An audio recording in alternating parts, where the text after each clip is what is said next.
She'll believe anything. What an idiot. I found out on my birthday that my parents used my money to fund my golden sister's boutique. So I killed the cash flow, lawyered up, and watched the whole thing burn. Happy birthday to me, I guess. Ever get tricked into funding your sister's dream business because your parents called it a family emergency fund? Yeah, that happened. I thought I was helping out. Turns out I was the secret investor for Lex Essence, a boutique so cringy it sounds like a perfume for toddlers. When I found out, I didn't scream. I filed. And what followed? Oh, they never saw it coming. I, Tiffany, 38 female, am the oldest kid in my family. My sister Lexi, 32 female, is the youngest and somehow still manages to act like she's royalty. Growing up, it was always pretty clear who the favorite was. She got the praise, the attention, the better Christmas gifts. Hell, they even threw her a "you got engaged" party like she won the Super Bowl. She's married now with 2 kids, and apparently that gives her VIP status in the family. Me? I'm single, no kids, just working and minding my business, aka not good enough. My parents called me reliable. That was just code for we'll keep using you until you break. And anyway, so I turned 38 this year. Not a big milestone or anything, but still old enough to not need a birthday party, yet young enough to expect maybe, I don't know, a happy birthday from the people who literally created me. Just a text, maybe a quick dinner. Low bar, right?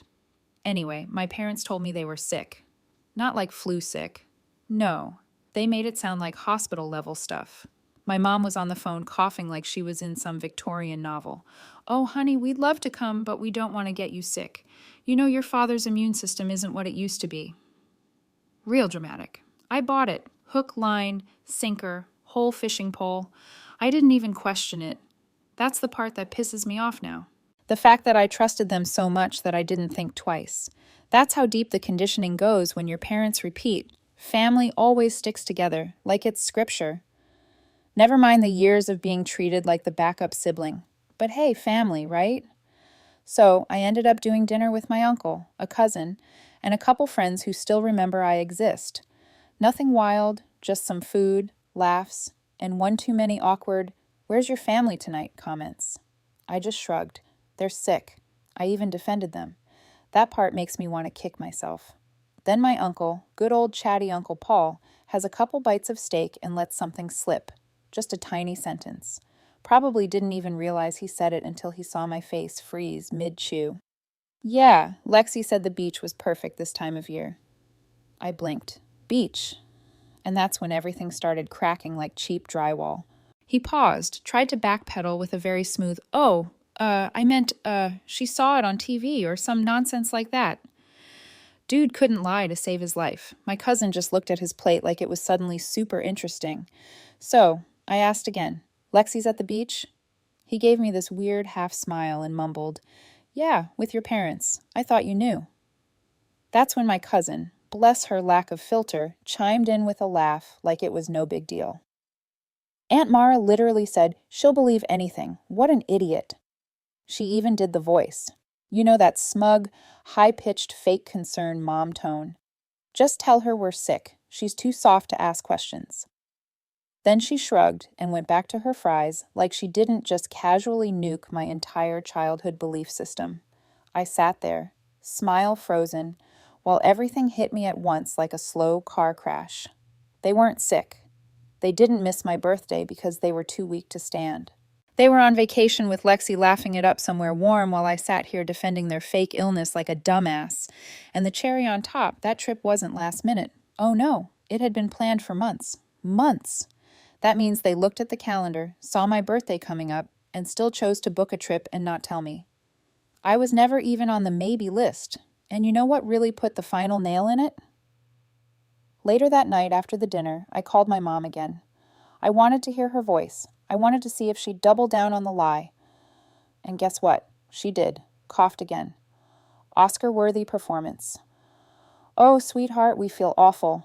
We hate missing your special day. It's just bad luck." Bad luck. Yeah. Okay. Must have been tough boarding a plane while battling the plague. At that point, I didn't even know what to feel. I wasn't sad. I was hollow, like all the things I kept shoving down. Every ignored birthday. Every time they fawned over Lex's kids while forgetting I existed. Every stupid time I bailed them out financially without question. It all floated up and sat in my chest like a cinder block. I sat on my couch that night staring at my phone, reading the happy birthday they finally sent at like 10 p.m. It was one of those glittery, stupid gifts with a rose. No call, no video chat. I almost laughed. Actually, I did laugh because it was finally clear. They didn't forget me. They chose not to include me. And that was the moment the switch flipped. You know the one? The, okay, we're done here switch. That's when I stopped being the idiot daughter who always picked up the slack and started being something else. I just didn't know how deep the rabbit hole went yet. But oh man, it was deeper than I ever expected. The next morning, I woke up feeling different. Not sad, not even mad, really. I opened my laptop and pulled up my bank account. I didn't know what I was looking for at first. Maybe I just needed a distraction, or maybe some part of me already knew something didn't add up. So here's the thing. A few years ago, my parents sat me down and gave me this whole speech about preparing for emergencies. Said they were worried about health issues, rising costs, unexpected disasters, blah, blah, blah. They asked me to help contribute to a family emergency savings account. Like nothing sketchy, just a separate account. They said they'd only touch it if something serious came up. At the time, I thought it made sense. My parents aren't great with money, and I figured if something did happen, I wouldn't want them out on the street. So for the past 5 years, I'd been sending a chunk of money every month. Not a lot at first, but it grew. You know how it goes. Just for a little while, turns into a regular thing. I never really tracked it closely because I trusted them, and that right there is where I deserve a slap. As I clicked through the statements, something started to bug me. The transfers were labeled as FESF, Family Emergency Savings Fund, except it didn't really act like a savings account. It was getting emptied fast. I looked at the withdrawal dates and saw they were regular and the amounts weren't small. Some months they pulled out everything I put in within a few days. So I emailed the bank to get a breakdown. Just wanted to see where the money was going. While waiting, I started thinking about Lexi, about how she suddenly went from we're struggling to afford daycare to we're thinking of opening our own business. I didn't think much of it back then. I figured maybe her husband got a bonus or they got a loan. But now things were starting to smell funny. Couple days later, the bank emailed me back. They couldn't give me super detailed info since I wasn't listed as the primary account holder, but they did confirm that the funds were being regularly transferred into another business account, a new one, opened under my mom's name, which was weird because my mom doesn't run a business. She can barely run a Facebook page without calling me. I sent another message asking for any public info on that business account. Meanwhile, I did some digging on my own. I pulled up local business registrations and started typing in last names. After about 20 minutes, there it was, Lexi's name and mine. Mine listed under the initial funders section. For a boutique-style business with a cutesy name I won't even say here because it physically hurts my brain. I stared at the screen for a good minute without blinking. There it was, plain as day. They used the emergency fund to bankroll Lexi's dream project. And not just that, they put my name on it, like I was in on it. I wasn't listed as an owner.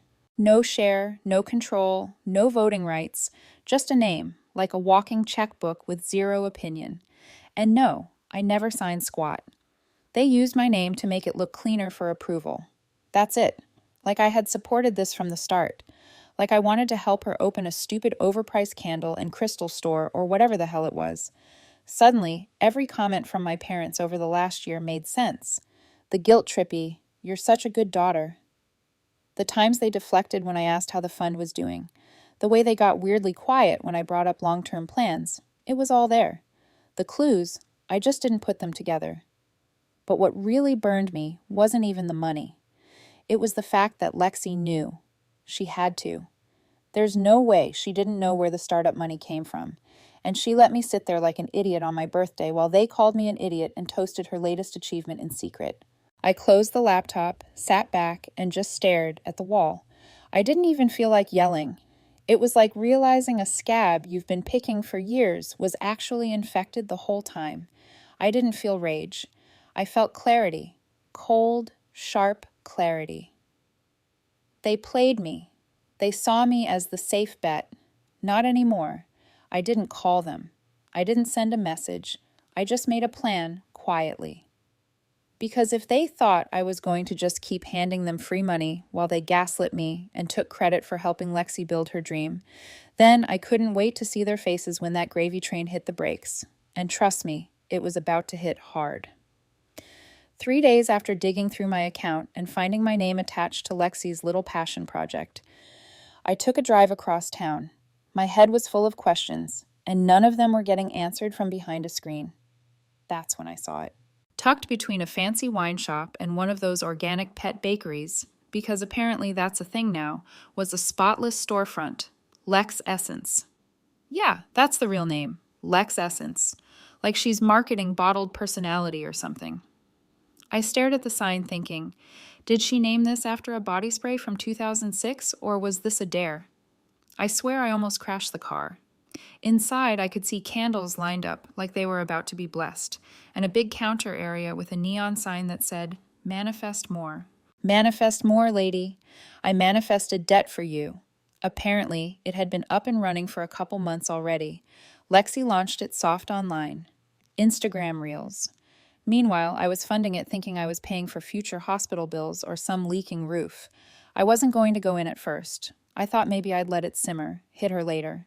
But then I saw her, Lexi in the flesh, standing behind the counter wearing some stupid branded apron that said CEO vibes, talking to a group of customers like she was royalty, laughing, glowing, acting like she built this whole place with her own 2 hands and a Pinterest board. I got out of the car. I walked straight through the door like I was there to buy something. Her eyes met mine, and for half a second her face twitched. Then she smiled. Tiffany, she said, like she was surprised I remembered how doors worked. Oh, hey, I said, walking toward the counter. Just checking out the place I accidentally helped build. She blinked. What? Nice setup, I said, glancing around. Very clean, minimalist, soothing. Hard to believe all this came from family emergencies. That's when a few of the other people in the shop got quiet. Her employees looked up from the register. You could feel the vibe shift. Lexi dropped the fake smile.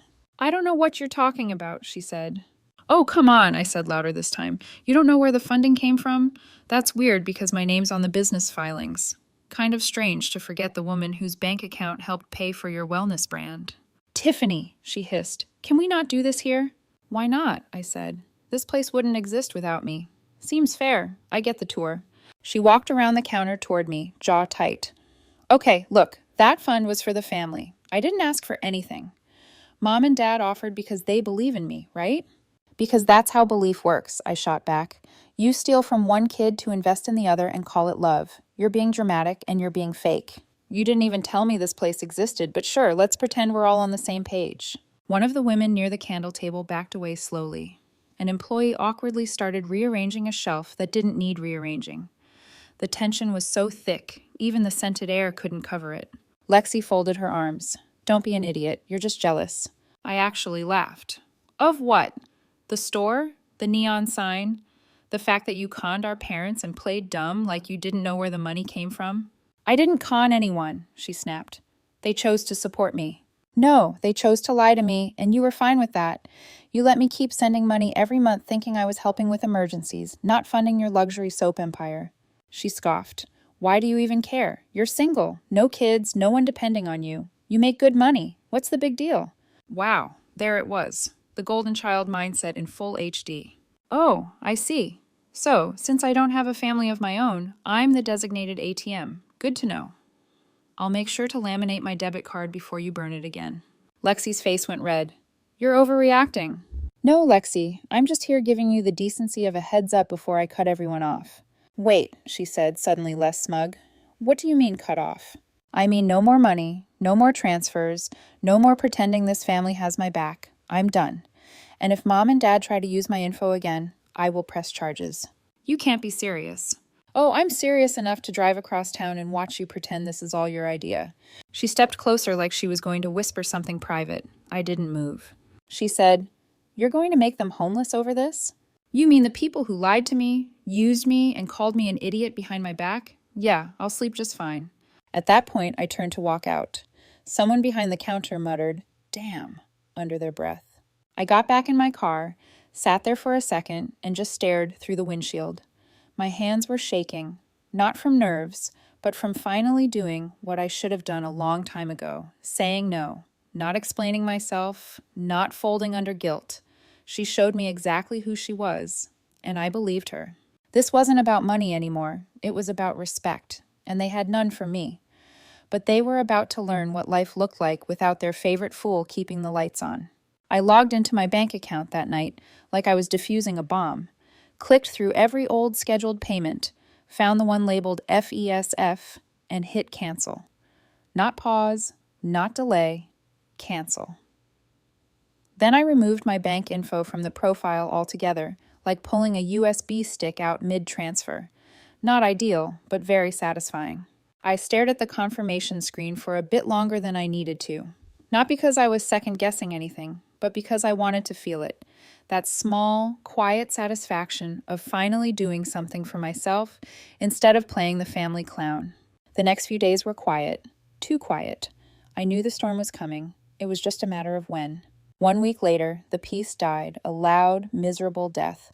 27 missed calls, 14 texts, 3 voicemails from Mom, 2 from Dad, 1 from Lexi, in all caps. I didn't answer any of it, didn't even open the messages. I knew what they were going to say. Is everything okay? There must be a mistake. We're worried about you. Yeah, I bet. Then came the knock. It was 6:15 p.m. I peeked out the window, and yep, there they were, my parents. I opened the door halfway, leaned against the frame. Evening, Tiffany, my mom said, using the soft voice she saves for special occasions, like when she wants something or thinks someone's about to die. We need to talk. Do we? Dad cleared his throat. Daughter, we noticed something unusual this month. The transfer didn't go through. I raised an eyebrow. Weird. Almost like someone canceled it. Mom fake laughed. Right. So it was a mistake then? Nope, I said, popping the pea. I did that on purpose. You'd think I just announced I burned down a church. Mom's smile vanished like it owed her money. Dad squinted like I just spoke in Morse code. Wait, Mom said, stepping closer. You canceled it? Yep, been thinking a lot lately. Turns out I don't like being lied to and used. She blinked hard. Is this about your birthday? There it was. I knew she'd bring it up eventually, but I didn't expect her to toss it out like it was nothing. No, I said. This is about every birthday and every lie and every dollar that didn't go where you said it was going. It's about that boutique you helped Lexi open with my money. Her mouth opened, closed, then opened again like a puffer fish. Honestly, she looked stupidly funny. No words came out. For a split second, she looked actually surprised, like I wasn't supposed to find out, like I wasn't smart enough. Dad stepped forward, arms crossed now. So what? You're punishing us? Punishing? That's rich. I gave for years without asking for anything, and you used it to play fairy godmother for Lex's dream spa, or whatever that nightmare store is. I don't even get a thank you card. Mom's tone shifted fast. She went from fake sweet to full Karen in 0.5 seconds. We took care of you growing up. We fed you. We clothed you. I tilted my head. Didn't realize that came with a 20-year repayment plan. Dad huffed. Watch your tone. Or what? I asked straight-faced. You'll make me pay for Lex's kids' college next? They were both quiet for a moment. I watched the gears turning. The guilt angle wasn't working. So now came the real them. The ones I grew up with. The ones who only ever smiled when Lexi did something mildly impressive, like use a toaster. Mom's arms folded. This is extremely selfish, Tiffany. There it is. You have no family of your own, she said like it was a character flaw. You don't need the money. I actually laughed. Oh, sorry. I forgot. Since I'm single and childless, I'm just a spare wallet with legs. Dad shook his head. We thought you understood. We thought you believed in helping family. You mean like you believed in helping Lexi while lying to me? I snapped back. That kind of family? Before they could say another word, a car pulled up, glossy black, brand new. And of course, it was her. Lexi stepped out, stomping up the walkway like she was ready to sue someone. What is going on? She yelled. Mom said you canceled everything. Are you trying to ruin me? I smiled. Hi, Lexi. Nice car. Did the essential oils cover that too? She ignored it. You're really just going to let the store fall apart because your feelings got hurt? I'm going to let the store fall apart, I repeated. Right, because your business plan depends on stolen family money and magical thinking. Lexi crossed her arms. I didn't steal anything. You benefited from it. You knew. You could have said something. Instead, you ran with it and called yourself a boss. Mom jumped in. Tiffany, stop. Don't do this in front of the neighbors. Why not? I said. They should know too. You raised a daughter who thinks fraud is entrepreneurship. Lex's eyes narrowed. You've always hated me. No, Lexi, I just stopped letting you in. Silence. You could hear a pin drop between her fake designer shoes and my dad's cracked sandals. Then I stepped back inside and looked them all over one last time. If any of you try to touch my accounts again, I said calmly, I'll file a report and I will press charges. You wouldn't dare, Mom whispered, eyes wide. Try me. Then I shut the door in their faces. Didn't slam it, didn't yell, just shut it. They wanted me to be the fool forever, but that version of me, she retired permanently. I figured the worst was over. I'd canceled the payments, shut the door in their faces, blocked the guilt trips, and kept my distance. That should have been enough. I thought maybe, just maybe, they'd get the message. They didn't. 4 days after that final door slam, I got a call from my bank.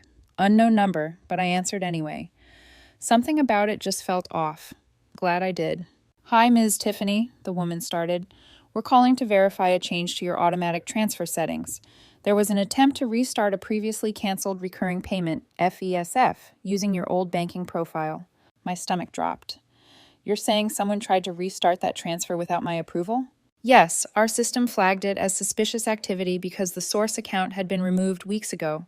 We've blocked the transaction for now and placed a temporary freeze on that link. Good, that wasn't me, I said flatly. She paused. Would you like to initiate a formal fraud report? I can begin that process immediately. I didn't hesitate. Yes, start it. Document every detail. I want a report logged and attached to my file. She began reading back a summary while typing. I listened, jaw clenched. I wasn't surprised, just pissed. They didn't try to call. They didn't ask. They just went in the back door and tried to sneak the money out like nothing happened. When she finished, I said, I also want to speak to your fraud protection team about locking down my profile. I spent the next hour with a security rep combing through my online access. We deauthorized every device, wiped the auto login data, and enabled extra ID verification steps. I changed every password, removed every backup email, and even updated my recovery questions. No more soft spots, no more loopholes. But I wasn't done. After I hung up, I called a lawyer, a friend of a friend who specialized in family estate disputes and financial overreach. I told him everything from the fake emergency fund to the business discovery down to this new little stunt with my old account info. I also mentioned the filings, the ones with my name on them. I never signed a thing, never approved anything, didn't even get a heads up. But there it was, Tiffany Carter, contributor, like I just volunteered my bank account for soap startup charity. He didn't even flinch, said it happens more often than people admit. Family thinking shared blood means shared assets. He wasn't shocked. Apparently, this kind of thing happens more often than you'd think. We met that afternoon. He asked for the bank screenshots, the account numbers, the paper trail, and any communication I had saved. I gave him everything. Within 24 hours, he had a cease and desist letter drafted, reviewed, and sent directly to my parents. Certified mail, tracked, no wiggle room. The letter spelled it all out in clear legal terms. Clean, cold, final. I didn't feel vindicated. I felt steady, like I'd finally stepped out of some weird fog and could see things clearly for the first time in years. The day after the letter got delivered, my phone buzzed with an email notification from my lawyer, and attached was voicemail from my parents. We're her parents. She always gave us everything. Now she's treating us like criminals. After all, we sacrificed. That was the gist of their voicemail. Guilt with a side of delusion. No apology, no acceptance. That was their mindset in a nutshell. We had you, so now we own you. I didn't reply. There was nothing left to say. They weren't sorry. They were just mad the free ride ended. They weren't grieving a lost relationship. They were mad they got caught with their hand in the drawer. They didn't call me directly again, at least not that day. But the next morning, I got a message from a random number. Short, vague. We just want to talk. Please don't do anything you'll regret. I blocked it immediately. Didn't even open the message preview fully. I already knew it was them or Lexi, maybe both. Didn't matter. Later that evening, I sent one last email to my lawyer. If they contact me again in any way, escalate. I want to be done. He replied with one word. Understood. No theatrics, no final battle. Just a documented wall built between us, legally sound, fully enforceable. I'd gone from family scapegoat to untouchable, and all it took was finally seeing the truth for what it was. They weren't confused. They weren't misguided. They made a choice over and over, and I was the idiot holding the bag like it was charity. They assumed I'd never fight back. But I did. And now they get to sit with the result. They gambled on me staying the quiet one, the helper, the one who never pushed back. But they lost. And this time there's no do-over. For a few days, everything was quiet. I even started thinking maybe, just maybe, they'd finally gotten it through their heads. That maybe the letter slapped some reality into them. Spoiler, it didn't. On day 4, I got a message from my cousin Mark. We don't talk much, but he's not a drama magnet. His text just said, "Hey, are you okay? Your mom called my dad. She's saying you scared her and might be unstable. I just wanted to check in." I stared at the screen for a solid minute. Scared her? Unstable? The same woman who faked a cough to dodge my birthday dinner was now pretending I was dangerous. I replied with, "I'm fine. I filed a fraud report. They didn't like it. Now they're trying to rewrite history. Don't buy into it." Apparently, my parents had gone full PR crisis mode. They weren't just complaining. They were spinning it hard. I could imagine it now.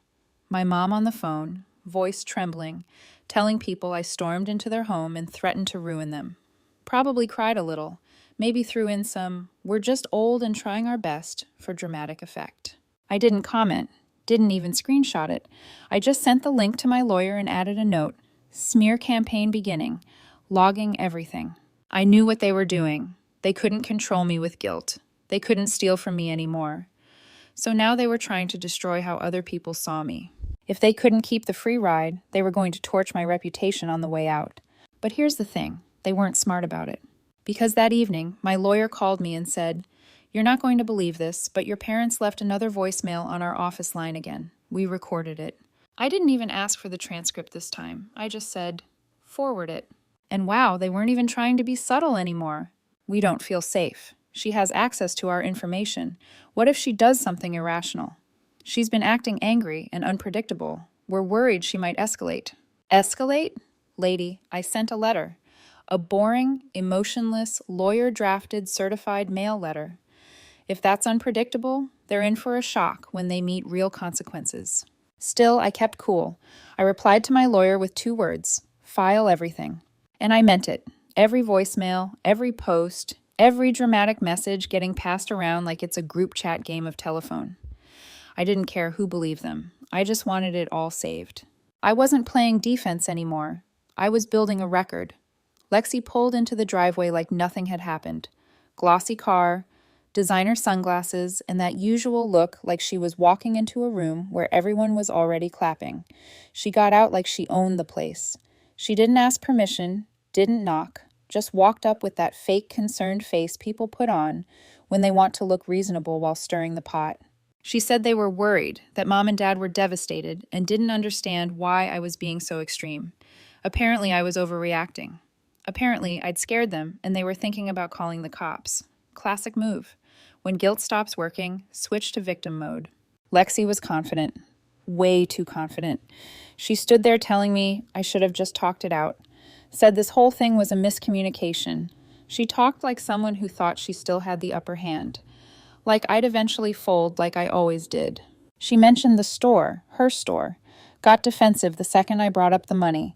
Claimed it wasn't her fault, that she never asked for anything, and that Mom and Dad just believed in her. The word jealous came up more than once. She acted like I was burning the house down because I couldn't stand seeing her win. She had no idea what was coming. I let her talk, let her build her little speech, let her throw out the same tired lines about being the favorite, being the achiever, being strong. She even tossed in a dig about how I had nothing going on and too much time to be bitter. I let out a breath after all her yapping and looked right at her. "You really believe that, huh? That this is jealousy?" She nodded. "Obviously. Why else would you suddenly be sabotaging everything?" I tilted my head. "All right then. I guess you'll love the next part." She narrowed her eyes. "What next part?" I shrugged. "Just something to prep for. You might want to start planning your clearance sale." "What are you talking about?" "You know how you're listed as the business operator of Lexessence, right?" I said. "Well, the startup funds came directly from that family fund, the one tied to me." And since I never gave permission, that makes it one of the assets under legal review in the fraud report. Her smile dropped. So, unless you've got magic paperwork showing I offered to bankroll your pastel Instagram palace, your little empire is going to be under the same microscope. She blinked fast. You're trying to get my business shut down. No, I'm just making sure everything stolen from me gets accounted for. If Lex Essence happens to be one of those things, well, guess you'll finally learn what actual consequences feel like. Lexi stepped back. You're bluffing. Think that if you want, I said. Your name's on the sign, mine's in the paperwork. The only difference is I brought receipts. You brought attitude. She opened her mouth to speak, but nothing came out. Her expression was stuck between disbelief and full-on panic. I turned back toward the house. I'd get ahead of it, Lex. You've got maybe a week before this becomes very real. She stood there like a frozen statue. Then, without another word, she spun on her heel, marched back to her car, and peeled out of my driveway like the world had betrayed her. No apology, no self-awareness, just ego bruised and reality creeping in. And then reality smacked them harder than I ever could. It started 3 days after Lexi stormed out of my driveway. I hadn't heard a word since. Not from her, not from my parents, not even from one of their flying monkeys trying to mediate. Just silence. It was the kind of quiet that tells you someone's scrambling behind the scenes, not fixing anything, just trying to hide the cracks. Then I got an email from my lawyer with the subject line, Progress update, formal review initiated. Apparently, the fraud report had moved fast. Faster than I expected.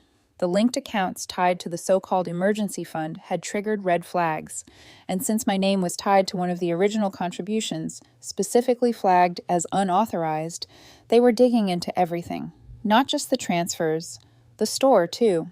That's when the dominoes started falling.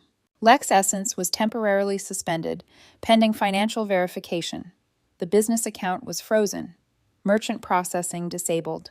Customers showed up to buy lavender bath bombs and intention candles and were met with a locked door and a taped-up notice from the bank about compliance issues. Lexi didn't even get a warning. It just hit like a bat to the knees. I didn't hear this from her, of course. I heard it from a cousin. The next hit landed at my parents' door. Remember the house I used to fund under the excuse of family emergency support? Well, turns out when your income-to-expense ratio makes no sense, and the transfers holding it together stop suddenly, mortgage companies get suspicious. The cease and desist letter had already raised flags. Now, a fraud review was sitting on top of it. They were audited, and not just financially. Their retirement savings, their medical expense deductions, everything tied to the account activity went under a microscope. And surprise, turns out when you're sloppy with lies, you leave paper trails. Their benefits got flagged. Their tax filings were pulled for secondary review. And to top it all off, the financial officer investigating the fund requested a full record of my contributions going back 5 years. The fallout wasn't just financial, it was social. People started asking questions. Family members who'd been fed that poor us, Tiffany just turned on us story started reaching out. Not to support me, but because things weren't adding up. My aunt, mom's sister, called me out of nowhere and said, "They said you stole from them, but now they're saying their benefits got cut off and Lexi's store is shut down. What's really going on?" I told her the truth straight up. No fluff, no emotion, just the events, the proof, the documentation. I didn't ask for sympathy. I didn't even want it. I just wanted the record set straight. A day later, she blocked my mom. I didn't cheer. I didn't post about it. I just went for a walk in the sun. Quiet, no calls, no guilt. The boutique page gone. Mom and Dad? Even worse. Their social circle shrunk fast. Invitations dried up. Support turned into silence. They weren't tragic victims anymore. They were cautionary tales. They weren't owed another conversation. I'd already given them years of silence, of payments, of being the daughter who understood while they built a life around pretending I didn't exist unless they needed something. Now they could exist without me, fully, totally, permanently. I changed my number, canceled the email address they'd always used, took everything related to them, and dumped it in a labeled folder on my desktop. Archived. Not my problem. It felt like deleting a virus, like rebooting after a years-long crash. Some people told me I was harsh. Others said, "But they're still your family." My answer was the same every time. Being related to someone doesn't give them the right to ruin you. They made their choices. I finally made mine. I didn't look back. Not once. For the first time in my life, the silence wasn't crushing. It was freedom. No late-night calls about emergencies. No texts begging for just one more loan. No guilt-tripping over how Lexi needed support because she was the baby of the family. The weight lifted was so sudden, so complete, that I almost didn't recognize myself. I woke up earlier, slept better, laughed more. I didn't have to rehearse excuses for saying no. I just lived.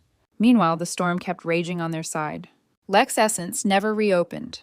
Once the bank froze their merchant processing and the fraud investigation tied it all back to the so-called emergency fund, the doors stayed locked. Customers stopped showing up. Suppliers pulled back. The Instagram page went dark. Lexi tried a few last-ditch posts about technical issues and restructuring, but no one bought it. Within weeks, the account was deleted. As for my parents, their audit stretched for months. Benefits delayed. Tax filings flagged. Friends stopped answering their calls. Every time they tried to spin the story, the truth slipped out a little more. People compared notes. The narrative fell apart. And me? I didn't need revenge. Watching them unravel under the weight of their own lies was enough. One evening, months later, I walked past a different boutique downtown. A real one. The owner was outside sweeping the sidewalk, smiling, greeting customers by name. I realized then what Lexi never understood.